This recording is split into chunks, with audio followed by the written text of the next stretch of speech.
मुंबई ग्रामपंचायत सरपंच व उपसरपंच निवडणूक नियम 1964 मधील तरतुदीनुसार कल्याण तालुक्यातील 41 ग्रामपंचायतीची सरपंच पदाची आरक्षणाची सोडत काढण्यात आलेली आहे। सन 2025 ते 30 या कालावधीमध्ये मुदत संपणाऱ्या ज्या ग्रामपंचायती आहेत त्यांचे सरपंच पदाचा आरक्षणाची सोडत माननीय उपविभागीय अधिकारी आदरणीय विश्वास गुजर सर यांच्या नियंत्रणाखाली पूर्ण प्रक्रिया पार पाडण्यात आली।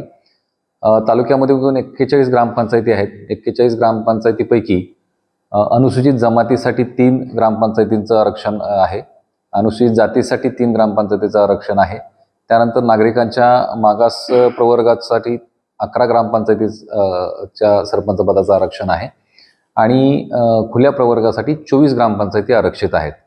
याच्यामध्ये जे चक्राकार पद्धतीने आपण आरक्षण निश्चित करत असतो, विशेषतः अनुसूचित जाती आणि जमाती यांचं जे आरक्षण आहे ते लोकसंख्येच्या प्रमाणात आहे।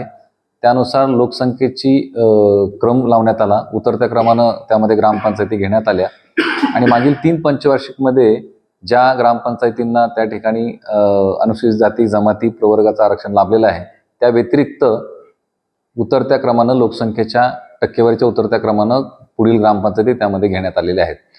त्याचप्रमाणे नागरिकांच्या मागास प्रवर्गासाठी सुद्धा मागील 3 पंचवार्षिक म्हणजे सन 2010, 2015 आणि 20 ह्या कालावधीत झालेल्या निवडणुकांचं त्या ठिकाणी सरपंच पदाचं आरक्षण विचारात घेऊन नागरिकांचा मागास प्रवर्ग आणि त्यानंतर मग खुल्या प्रवर्गाचं आरक्षण काढण्यात आलेलं आहे। महिलांना 50% आरक्षण आहे, ते सुद्धा त्या प्रवर्गाअंतर्गत चिठ्ठ्या टाकून त्यामध्ये आरक्षण निश्चित करण्यात आलेलं आहे।